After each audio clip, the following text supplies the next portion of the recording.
Steve here. Welcome back to Planet Jam. And a bunch of things have happened. So, I spent a long time trying to prototype a design for a Mindo Ascent vehicle that didn't work. Well, actually, it kind of works, but it's very iffy. And number two, the second thing that happened, the guy who said that if I lose hardcore mode, and I'm not going to say anything about whether I've lost hardcore mode or not, but I thought it would be prudent to like plan ahead just in case, whether or not I've actually lost. And uh, since the guy who challenged me to the thing I have to do if I lose that, land on Mindo in return, he said I have to do it with stock parts, which I was like, okay, maybe the lander can just be stock parts. No, whole thing stock parts, including the ascent vehicle. The like the Kerbin, the asset power ascent vehicle. So I have all of that stuff. I did design the actual lander itself as stock, but I thought it would be better to like have the whole thing just so like there's no ambiguity there. The issue, though, is that's gonna be a really painful mission to fly. So I'm gonna just kind of leave Bill or Bob or whoever left there in a while for a while. Like they're just gonna be orbiting Mindo for the next 30 years or so until I get around to picking them up. Number three, I spent the entire break not doing Planet Jam and doing Grand Tour instead. So it's been a while. I'm actually completely caught up. I believe this is episode 20 something. The last episode's been posted for like a week and I still haven't recorded yet. So I'm recording now. Big thing number four, I got access to the Planet Jam Discord server. Hi everyone.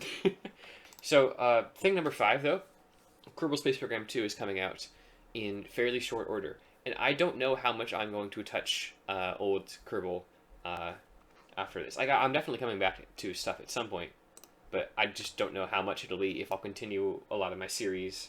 Like, is Even Back actually dead? Good question. I don't know the answer to that. But I thought I would try and finish up Planet Jam 1, basically, is what I'm saying. Finishing is kind of a iffy wording there, because originally my goal was to like land on and return from every planet and moon. However, I don't think I'm actually going to do that. Because okay, well I can't remember which ones of these I've been to. I want to see every planet and moon, like at least fly by everything. That's my new criteria for finishing that. And to that end, I designed Scout 5, which you can tell I've been working on minimalist missions recently because ion power. So the thing is, these cryogenic tanks, they can hold liquid xenon at a mass ratio of like 20 or something like that. And normal xenon tanks have a mass ratio of like 3 or 4 or something like that. I mean, it says right there, but I'm not sure if that's... You can measure it a few different ways depending on where the fractions go around. But anyway, these massive solar panels, because I am very, very, very far away from the sun. Oh, I'm going to be very, very far away from the sun, or Sol.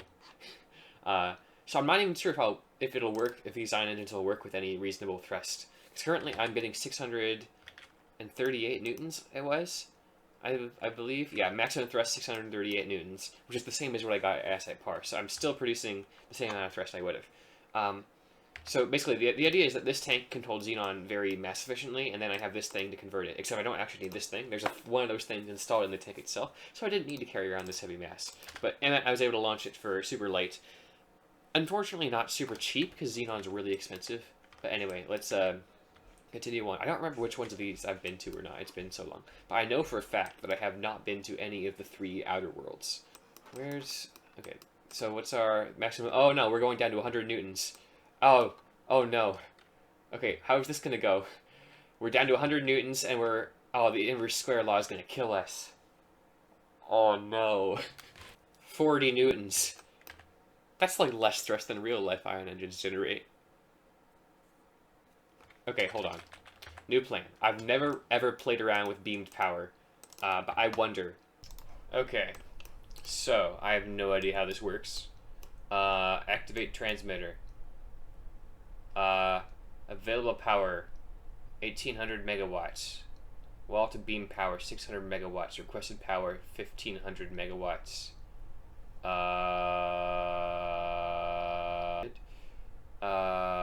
Atmospheric absorption, water absorption, power to beam efficiency per mass part. Available power.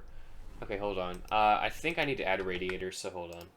Okay, so we have radiators now, and how do I activate the reactor? Okay, maybe it is on. Okay, hold on. Reactor control window. Reactor embrittlement 0%. Activate transmitter. Uranium consumption 4 kilograms per hour. Uranium lifetime 30 days. That's not very long. I should add a bunch of uranium to this thing. But this is just for a test, I think. So, hold on.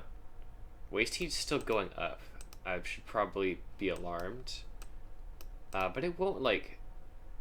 I don't know. It should be fine. Available power. Requested power. Okay. So that should be sending some power out. And it should be going in a direction. Like, do we have line of sight? We have line of sight. Okay. So I switched to Scout 5 now. I should have some extra power. I'm not sure how much. It might be a little, it might be a lot. So the thing is, if there's no extra power, it can mean one of two things. Number one, I haven't set it up correctly. Or number two, it really isn't that much extra power, and I don't know how to tell them apart. Okay. So, direct sunlight. Current solar power, maximum solar power 510 watts. Power mode, solar only. Maximum input power, maximum power capacity, short infrared. Power mode. Beamed power. Ha ha ha! Ha ha ha! Look at that. That is 5 kilowatts of power that we're beaming from Hasite Par. So now I can... Okay. It actually isn't that much, because now I'm only getting 180 newtons max power. So I'm going to change this one to beamed power. Can I change them to both? Okay, alright. So if I have both of these, I can get 360 newtons of thrust, which is going to drop off by like a factor of 4 when I get all the way out there. And I need a relay network so I can have power when I'm on the dark side of the planet, I think. I think that's how that works. Or I can just launch it into space, but I don't want to do that because that reactor is expensive and I want to recover it. So I need roughly 4 times the current power output that I currently have, or I can live with this. This is so overpowered. Why didn't I use it before? Like, I thought it would be this big, complicated thing with a lot of numbers, but no, you literally just stick a nuclear reactor and a power beamer on the launch pad. Now, the issue is, how can we make this go long-term? Because I need this to last, like, a while, and the uranium lifetime is, like, 36 days. So I think I'm going to conduct a test and just time warp a little bit on the launch pad and see how far this gets in the reactor lifetime. Oh, it's going up. Okay, probably because the temperatures... Okay, the temperature's stabilized. So now we get 50 days. And how far away does that go in 50 days? Oh, that's maximum time warp. Wow. Not very far at all. So let's stop the warp for a second. Hopefully uranium isn't too expensive. Okay, alright. So what we need is more power. Does this thing have a power limit? Hold on. Power capacity, 3,000 megawatts. Available power, requested power. Okay, so we need a bigger one of these. Capacity absorption. Power to beam. Huh. Okay, so we might need a bigger one of those, and then we'll probably need a bigger reactor. How much are these radiating? Power radiate 100 megawatts. Okay. Alright, uranium nitride. We need to stick a lot of that in there. Then we're going to need to power on the reactor. We're going to make... Okay, bigger reactor, bigger laser, bigger radiators, and bigger uranium tanks. I'm a man of integrity. You know, it would be someone who is not very integral at all if you were to, say, cheat in just barely enough science to afford the 550 science node that allows you to store uranium nitrate something in fuel tanks when you only have 400 science left. I would never do that. I had like 4,000, but I spent it all trying to get to fusion engines. And come on, we should totally be able to like store this stuff, given that we can store it in a reactor. Uranium nitride. That gives us 3,000 uranium nitride, which is like a year's worth or something like that. Okay, power beamer Mark II. Okay, so under this plan, we won't have enough, we only have coverage for half of the day, basically. So hopefully we arrive at the right time. And we'll just have to make sure to make our maneuvers only like during one like really long asite powered day, and then we'll just crash into plants at the night. Actually, no, hold on. We can still fire the engine very slightly if we need to. We'll have like 2 newtons of thrust because we can still run off of solar power. All right, this is over half of our money just sitting on the launch pad right now. So let's just time warp a bit until Scout 5 gets a bit closer. Okay, so we should have lined of sight of it, and it should be in the sphere of influence. So what we're going to do now is we are going to press the big red button, activate transmitter! And then hopefully this won't like overheat tremendously. Okay, so we are beaming wall to beam power, requested power. We're beaming available power. What's wall to beam power? I don't know, but it is over 1.21 gigawatts, so we should be able to time travel. All right, so what are we getting? Current solar power, power mode beam power, produced power in kilowatts? No, wait. Well, I mean, hold on. What's our mass thrust? Oh, okay, we are getting the full 638 newtons of thrust we are advertised. Now, how do you pronounce this? Ildevora. Okay. So Deborah is very ill, and we need to get her to a hospital. All right, let's try these. Oh, I need to hold on. Open the bay. Activate my antenna so I can actually transmit this data back home. It would be a disaster if we couldn't transmit back home. Oh, wow, we're at 10% signal strength. Wow, we're gonna need like a bigger antenna if we go further. Okay. So this should be enough science. Okay, so our goal for this mission is twofold. Wow, we're building up. It's powering us so nice with the antenna. Okay, all right, and then we can EVA. And by the way, Valentina's on this mission. So our goal for this mission is twofold. Number one, see a bunch of stuff because I might never get to it again after Kerbal 2 comes out. And number two, unlock fusion engines. The good kind, not the awful kind. I've already unlocked the awful kind, but I want the Vista, or however you pronounce it. And also see what Ildevora looks like. So I want to fly by all the moons, because there's no way I have enough thrust to land on even like the lightest. And if I still have fuel left over by the time I'm done exploring them, I may go visit Erdal or Maroon. And the criteria for whether I come back, like, are any of these bodies, like, either visually interestingly enough or like challenge interestingly enough for me to like justify doing a mission. We're coming in relatively into the plane to the first 1, 2, 3 moons, and then there's 2 really wonky ones. So we're gonna have to visit 5 moons for this if we want to do that. So how much delta V do we need to capture into an orbit? 300 meters per second. We can do that. It's like not that much burn time, but now that we're getting close, let's read the flavor text. Info, Tholen, EndNote, description pending. Very awesome, Tholen. Okay, so it's about the size of Earth. 300,000 meter atmosphere, 50 atmosphere. Basically your standard gas giant stuff, basically. I'm not in danger of hitting the atmosphere. I just have to make sure to slow down and not slip behind the planet. Also, where's Space Low? I wish I put a Kerbal Engineer part on this. That's what I'm missing. I don't know if I'm in high space. I don't know like where low space is. Space high. Okay. Anyway, let's start burning retrograde right now. Basically, is what I'm thinking.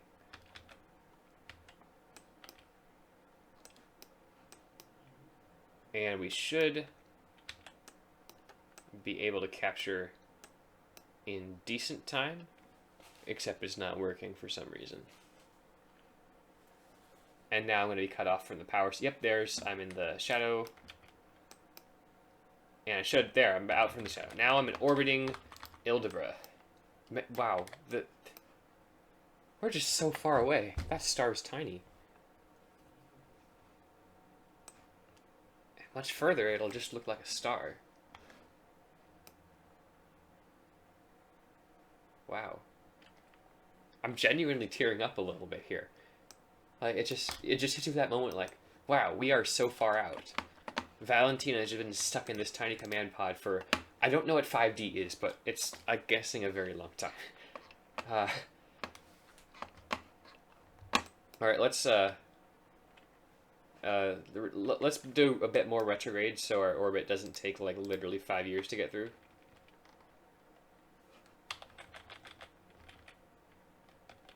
Like, let's lower it to like there. Looks all right, mostly. Yeah, that's good.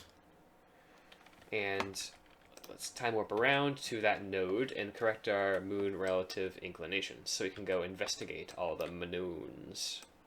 The manoons. I like that word, manoons. Manoons. It's like baboons, but manoons. Now, did our relay slip behind S-site par? Okay, no, we're good. Okay. And we still have 2/3 of our fuel left. We've gotten into orbit around a gas giant, and we still have 2/3 of our fuel left. And that's close enough for government work. Alright, now let's go to Periaptus around this place and see if we can get not atmospheric, low space science. Let's see if we're low enough for low space. That's a really nice color. I like that. Granted, my screen is like dimmed to the moon and back, so it's probably not the actual color that I'm seeing. Yeah, a very nice spherical planet. Yeah, let's go lower. Like, just skimming the top of the atmosphere so we can get atmospheric science too. Yeah, that's a great idea. That can't go wrong at all. There's no way that could ever possibly go wrong. I don't know why you would think it could. Well, I mean, aside from the fact that we have slipped behind, that it is now Assite Par night. So we are getting a whole, whatchamacallit. We have 9 newtons of thrust. 1 newton is 1 kilogram times meter per second squared. So since gravity is like not so like hold on, what in here weighs 1 kilogram? Okay, this thing made out of Legos in a combination with this is probably about 1 kilogram, I'd say. So it's like the force of this against your hand, which I know this is a very common item that everyone has lying around, a box of colored pencils with a Lego pyramid. But this is the entire force that this is pushing on this multi-ton spacecraft right now. Because without the laser, it's just using the power of the sun. Well, I don't even know if it's a laser, it's some sort of power beam. But this should be enough to get our periapsis decently low. 3... Oh, that's way too low. That is way too low. Like, if we go full throttle, our periaptus is increasing in real time by a matter of centimeters a second. That's what I'm dealing with here. Okay, actually, hold on. It's really more efficient periaps-wise to burn this way, I do believe. Yep, absolutely. So we want this to be at like 299 and like 800, 900, because otherwise we're just going to burn up. Which reminds me, I have not quick saved in like 5 years. So after this run, I'll do that. Okay, 299, 898, and I think the atmosphere is 300. Also, still need to update the most recent version of Planet Jam. I still haven't done that. Alright, we're going into the atmosphere, Val. Get ready. Alright, let's see where our low space is. So first of all, let's transmit this. Let's get that out of the way. Wait, we may not be able to transmit all these. Because, like, we're not getting beamed power right now. So we're just on sunlight. I'm not going to transmit any of this until we have a, whatchamacallit. Yeah, I'm not going to transmit a lick of this. For, like, until we have a better idea of, like, the kind of science, until we get power back, basically. Let's get our EVA reports. I mean, you can transmit the EVA report, I guess. Because, like, then we won't have enough electricity to do other stuff. So, alright, anyway, so let's get into the atmosphere. And really quickly tap the science button. I don't think we'll get everything. Because sometimes some of them take a decent chunk of time to run. But it still should be valuable scientific research data. It will time warp a few orbits around until we have power back. And we can, like, then deal with encountering the moons and stuff like that. 304 kilometers. 303 kilometers, 302, 301, 5, 5, 4, 3, 2, 1, Run. And we've exited the atmosphere. Temperature scan, keep data. Crew report, keep data. Atmospheric pressure scan, keep data. Analyze atmospheric composition, keep data. That's a lot of science. Alright, so we're going to collect all. I didn't get EVA report from the atmosphere, but that's fine. That's just dangerous. Now I'm just going to time warp until I have power back.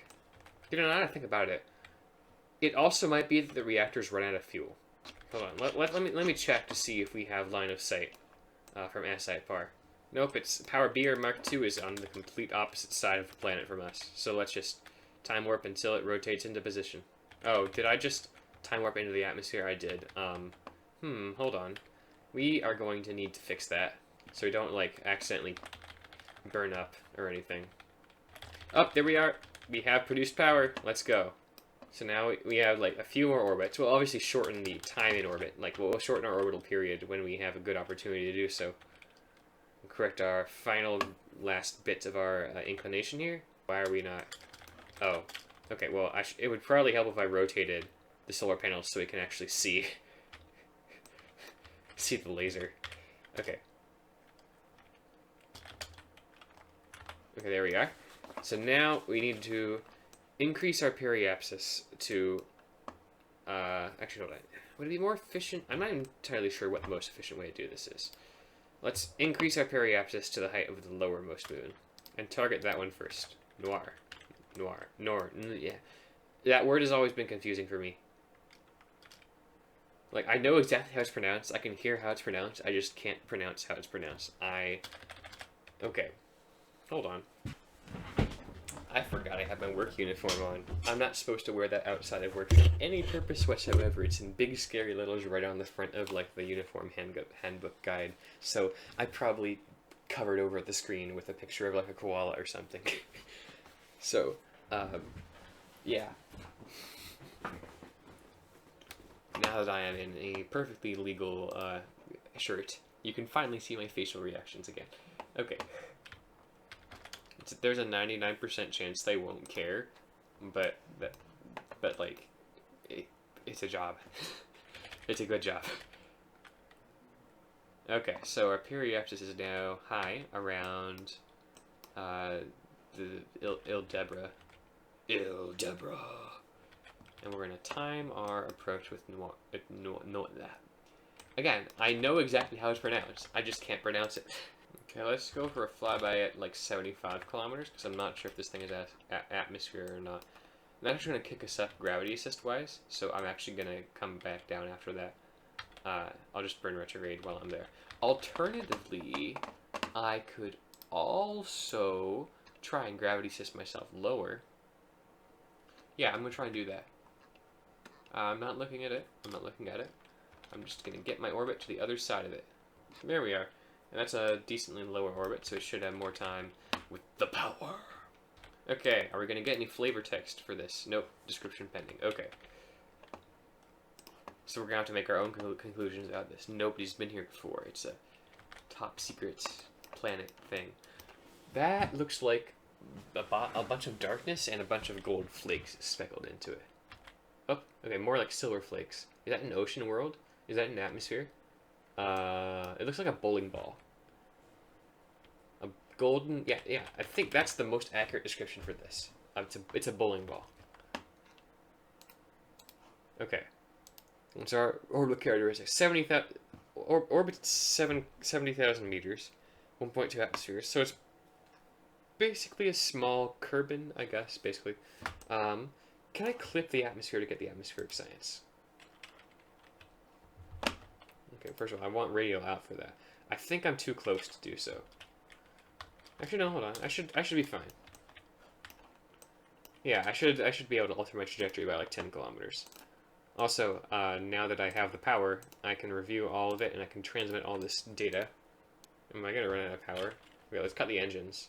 Okay, no. So we can put more power towards the transmission. Okay. Where's allow partial? Oh, nope. Okay, it's returning the transmission. Okay. Allow partial. Okay, there we are. We've transmitted everything.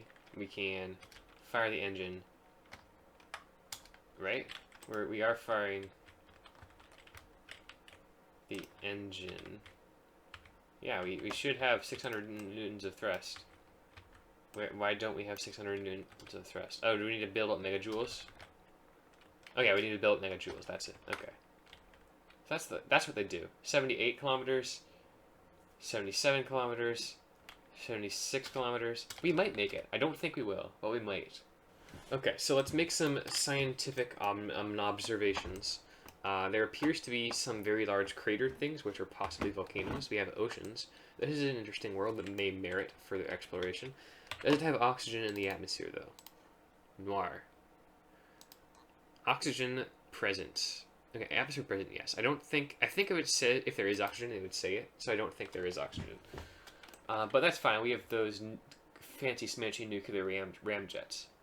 Now we are 100 meters inside the atmosphere, which will probably be gone in like half of a second. Okay, where's space low? Is it 150, 170? Crew report. In space near, yes. Transmit. Run all the science. Keep them all right now, because otherwise it's gonna... Because we can't transmit right now, basically. Alright, and then we should poke just barely into the atmosphere. I should quick save. You can see all the planets in a line right there. That's cool. So there are craters. I don't think they're volcanoes. They're possibly craters. The surface looks to have a really cool texture to it. Run.